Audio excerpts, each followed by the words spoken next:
Last time हमने integration का inter discuss किया था। उसमें हमने इंटीग्रेशन के कुछ रूल्स थे, उसको देखे थे। ठीक है, अब नेक्स्ट हमारे पास टॉपिक आ रहा है डेफिनेट इंटीग्रेशन। डेफिनेट इंटीग्रेशन हमारे पास क्या होता है कि इसके अंदर अब जैसे यहाँ पे फॉर्मूला में दिया हुआ है कि इंटीग्रल साइन हमें दिया हुआ है, यहाँ पे हमें एक वैल्यू दी होगी बी, सपोज के बी है, और दूसरी वैल्यू हमारे पास है ए। ठीक है, फंक्शन ऑफ एक्स और डी एक्स। डी एक्स हमें क्या क्या शो करता है कि हम लोग जो भी इंटीग्रल कर रहे हैं वो हम लोग विद रिस्पेक्ट टू एक्स कर रहे हैं। ठीक है, विद रिस्पेक्ट टू एक्स कर रहे हैं। अब इसका फॉर्मूला हमारे पास किसके इक्वल होता है? फंक्शन बी माइनस फंक्शन ए। अब यहाँ पे हमारे पास जो एक्स की वैल्यू है वो हम लोग रिप्लेस करेंगे एक बार बी के साथ। ठीक है, बी, और फिर हम लोग रिप्लेस करेंगे ए के साथ। तो जो ऊपर वाली वैल्यू होगी वो हमारे पास पहले लिखी जाएगी और नीचे वाली वैल्यू हमारे पास बाद में लिखी जाएगी। तो नीचे वाली वैल्यू का जो भी नंबर होगा उसको माइनस करेंगे हम लोग पहली वाली वैल्यू के साथ। ठीक है, तो ये हमारे पास है डेफिनेट डेफिनेट इंटीग्रेशन का फॉर्मूला। अब क्वेश्चन देखते हैं हम लोग। तो यहाँ पे पहला क्वेश्चन हमें दिया हुआ है इवेल्युएट द इंटीग्रल, और यहाँ पे हमें क्वेश्चन दिया हुआ है और हमें यहाँ पे ऊपर वैल्यू दी हुई है 3√2 और नीचे हमें दी हुई है -2√2। क्वेश्चन हमारे पास है x x square divide by x cube plus 2 का होल 4 और dx। ठीक है, अब सबसे पहले सॉल्व करने का तरीका क्या था, हमने लास्ट टाइम भी डिस्कस किया था कि ऐसे जब क्वेश्चन हमारे पास कॉम्प्लेक्स होता है तो हम लोग अपनी कॉम्प्लेक्स टर्म को पहले सिंप्लीफाई कर लेते हैं। अब यहाँ पे कॉम्प्लेक्स टर्म हमारे पास क्या है, एक्स क्यूब प्लस 2 की पावर 4 है। ठीक है, तो हम लोग क्या करेंगे, एक्स क्यूब प्लस 2 को सिंप्लीफाई कर लेंगे। सिंप्लीफाई करने के लिए हम लोग क्या कर रहे हैं कि एक्स क्यूब प्लस 2 को किसके इक्वल ले रहे हैं, वाई के इक्वल। हम लोग सपोज कर रहे हैं कि भाई हमारा हमारे पास जो वाई है वो इक्वल है एक्स क्यूब प्लस 2 के। ठीक है, हमने कर लिया। अब क्या करेंगे, हम लोग लेंगे डिफ्रेंशिएट करेंगे इनका। तो डिफ्रेंशिएशन लेने के लिए हम लोग क्या करेंगे, apply D Y over D X. ठीक है, जब D Y over D X हम लोग अप्लाई करेंगे तो एक्स क्यूब का हमारे पास डेरिवेटिव क्या होता है, 3x² होता है, और कांस्टेंट का डेरिवेटिव क्या होता है, 0 होता है। तो यहाँ पे हम हमारे पास एक्स क्यूब प्लस 2 का डेरिवेटिव क्या आ गया, 3x² आ गया। ठीक है, अच्छा। अब यहाँ पे हमारे पास मौजूद है एक्स स्क्वायर, यहाँ पे है डी एक्स। अब यहाँ पे हम लोग ऐसी फॉर्म बना सकते हैं एक्स स्क्वायर डी एक्स, ताकि हम लोग इसको रिप्लेस कर सके। तो हम लोग क्या कर रहे हैं, यहाँ पे 3 हमारे पास मल्टीप्लाई हो रहा है तो यहाँ की डिवाइड हो गया। यहाँ डी एक्स हमारा डिवाइड में था तो वहाँ जाके मल्टीप्लाई हो गया। तो क्या बन गया, dy/3 is equal to X square multiply by D X. ठीक है, अब हम लोग क्या करेंगे, एक्स स्क्वायर डी एक्स को हम लोग रिप्लेस कर देंगे dy/3 के साथ। हमने यहाँ पे रिप्लेस किया तो 1/3 हमारे पास एज अ कोफिशिएंट काम कर रहा था, तो 1/3 हमारे पास बाहर आ गया।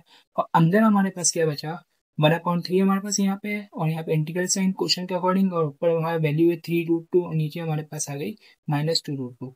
अब हमने जब यहाँ पे इसको रिप्लेस किया तो यहाँ हमारे पास क्या बचा, 1 बचा अपॉन y/4।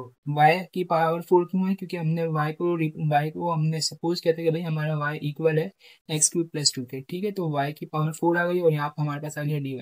अब यार dy आ गया, ये क्या शो कर रहा है कि हम लोग यहाँ पे अब जो इंटीग्रल करेंगे वो हम लोग विद रिस्पेक्ट टू y देखेंगे। अच्छा, अब यहाँ पे हमारे पास है y की पावर 4। अब हमें इसको इंटीग्रल करना है तो सबसे पहले हम लोग क्या करेंगे, y को ऊपर ले जाएंगे। तो y की जब ऊपर जाएगा तो इसकी वैल्यू क्या हो जाएगी, माइनस में हो जाएगी। इसकी जो पावर है वो माइनस में आ जाएगी, तो क्या हो गया, -4। अब इंटीग्रेशन रूल क्या था, एक्सपोनेंट रूल के हम लोग क्या करते हैं कि +1 हम लोग करते हैं, एक्सपोनेंट जो पावर होती है हमारे पास तो उसके बाद +1 करते हैं, और वही हमारे पास पावर +1 हमारे पास नीचे भी आता है डिनोमिनेटर में। तो इसी तरह -4 + 1, और ये हमारे पास नीचे भी आ गया। तो अब क्या बन रहा है हमारे पास, 1/3 ब्रैकेट y की पावर -4 + 1 अपॉन -4 + 1, और यहाँ पे हम लोग अभी इसको अलग कर लेंगे तो ऊपर हमारे वैल्यू ऐसे लिख देंगे। ठीक है, अच्छा पहले हम लोग इनको आपस में इक्वेट कर लेंगे। तो ये हमारे पास -4 + 3 + 1 क्या बन गया, हमारे पास ये बन गया -9 बन गया। ठीक है, ये -9, सॉरी -3 बन गया। -3 से मल्टीप्लाई करेगा तो क्या बन गया, -1/9। और ये हमारे पास -3 था, तो ये इसको सॉल्व किया, -3 आ रही थी वाई की पावर, तो हमने इसको वाई की पावर नीचे लाया तो क्या बन गई, +3 बन गई। वाई की वैल्यू हमने रिप्लेस कर दी x³ + 2 से। ठीक है, अब ये मजीद हमारे हमारे पास सिम्प्लीफाई नहीं हो सकता। यहाँ तक सॉल्व होने के बाद हम लोग क्या करेंगे, अब जो हमारी अपनी वैल्यूज हैं उसको अप्लाई करना शुरू कर देंगे। सबसे पहले कोफिशिएंट को हमने कर दिया अलग। कोफिशिएंट हमारे पास -1/9 अलग हो गया। अब ये पूरी चीज हमारे पास किसमें, डिनोमिनेटर में है। तो हम लोग पावर के, तो हम लोग जो वैल्यूज अप्लाई करेंगे तो किसमें अप्लाई करेंगे, डिनोमिनेटर में अप्लाई करेंगे। ठीक है, तो 1 अपॉन, अब एक बार हम लोग वैल्यू पुट करेंगे किसकी, ऊपर वाली, ठीक है, जो 3√2 है एक्स की जगह आएगी, ठीक है। और दूसरे बार हम लोग पुट करेंगे -2√2 और बीच में साइन कौन सा आता है, माइनस साइन, ठीक है, क्योंकि ऊपर वाली माइनस, सॉरी नीचे वाली माइनस होती है ऊपर वाली से, ठीक है। तो उसको सॉल्व करते हैं, तो 3√2 का क्यूब हमारे पास क्या होता है, मतलब ये है कि उसको सॉल्व करने के लिए आपको उसको कैलकुलेटर में डायरेक्ट पुट करना है या आप इंडिविजुअली इसको सॉल्व करना, तो हमारे पास आंसर आ जाएगा। आंसर में पॉसिबिलिटी हो सकता है कि गलती हो, कैलकुलेशन एरर हो सकता है, लेकिन मेथड हमारे पास यही है, ठीक है। तो ये क्वेश्चन सॉल्व करने का क्वेश्चन हमारा इस तरह सॉल्व होगा। अच्छा जी, नेक्स्ट क्वेश्चन हमारे पास है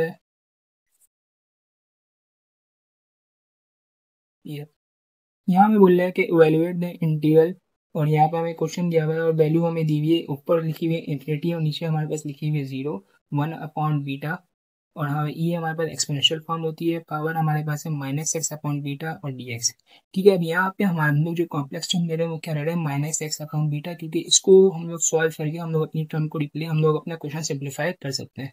तो हम लोग यहाँ पे y को इक्वल ले रहे हैं -x/बीटा बी, इसको इसका डेरिवेटिव हम लोग लेंगे, तो यहाँ कौन सा रूल अप्लाई हो रहा है, यहाँ अप्लाई हो रहा है क्वोशिएंट रूल। अब क्वोशिएंट रूल हमारे पास क्या होता है कि second function multiply by derivative of first function minus first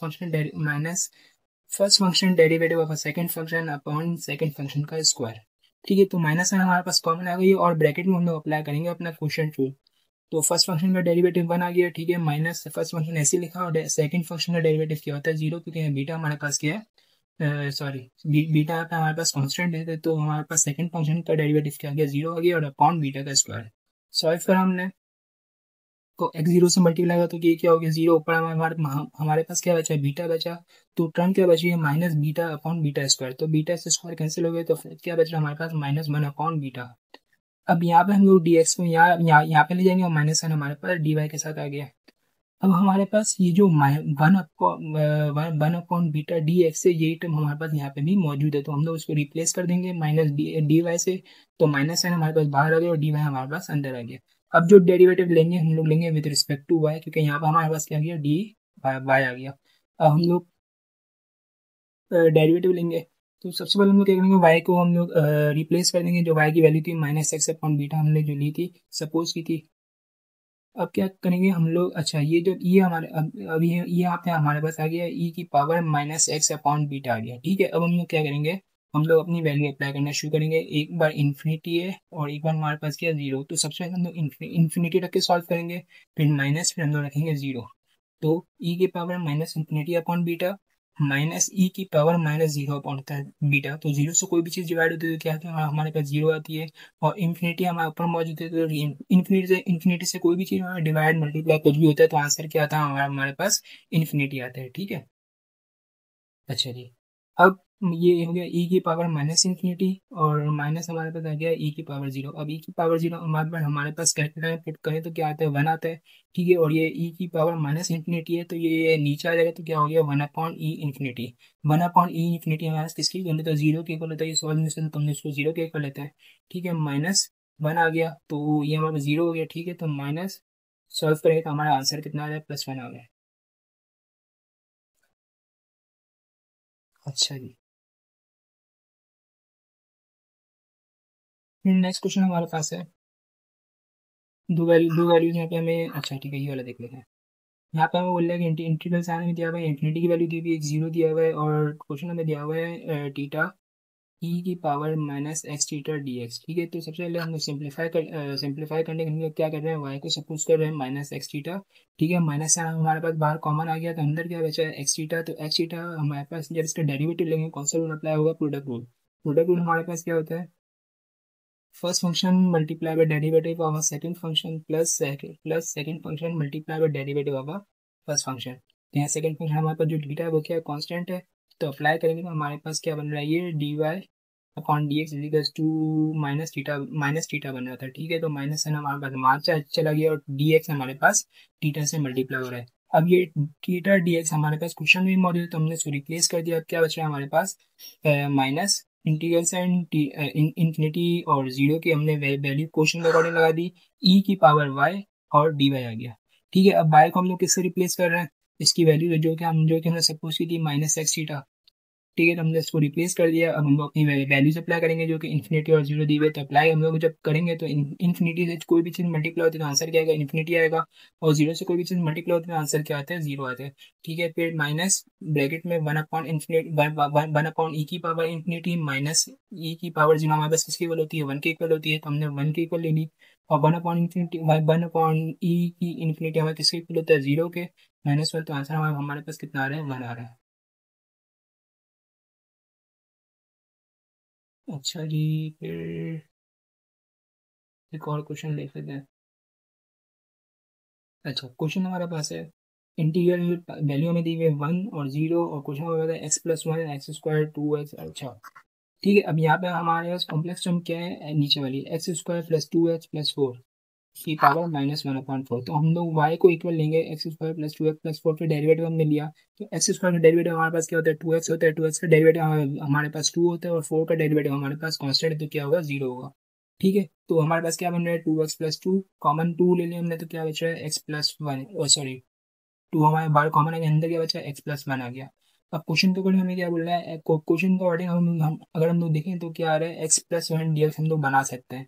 तो हम लोग बना लेंगे, फिर यहाँ मल्टीप्लाई हो रहा है, यहाँ की डिवाइड हो गया, डी एक्स यहाँ डिवाइड हो रहा है तो वहाँ जाके मल्टीप्लाई हो गया। तो क्या बन गया, D Y upon two equals two X plus one multiply by D X.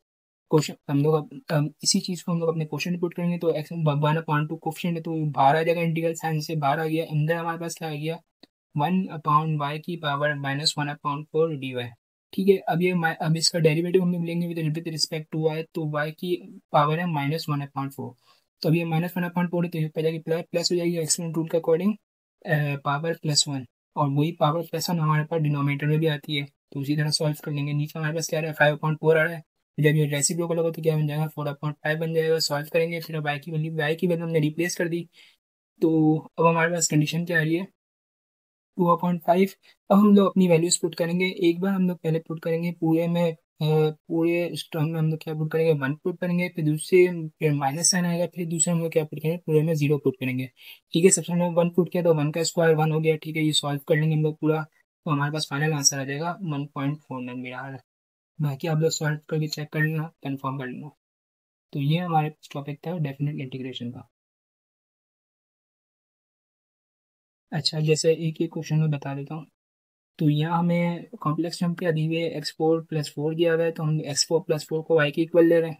ठीक है, फिर इसका डेरिवेटिव लें, डेरिवेटिव क्या है, फोर एक्स क्यूब आ रहा है। इसी तरह हम लोग रिप्लेस करें तो यहाँ क्या आ गया, एक्स क्यूब डी एक्स, जो कि यहाँ पे हमारे पास क्वेश्चन नहीं मौजूद, तो रिप्लेस कर देंगे। मना पॉइंट पर हमारे पास बाहर आ गया, अंदर क्या बचा है, ए की पावर वाई और डी एक्स। फिर बाकी पूरा क्वेश्चन हमारे पास ऐसे ही सॉल्व होना है। वाई की वैल्यू हम लोग रिप्लेस कर देंगे, क्या आ रही थी, एक्स की पावर फोर प्लस फोर आता है। ठीक है, फिर हम लोग इंडिविजुअली वैल्यूज पुट करेंगे, एक्स की और सॉल्व करेंगे तो हमारे पास फाइनल आंसर आ जाएगा।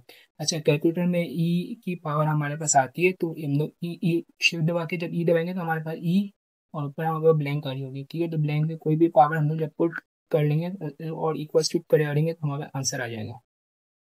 तो ये यहाँ पे हमारे पास डेफिनेट इंटीग्रेशन का टॉपिक कंप्लीट हो गया।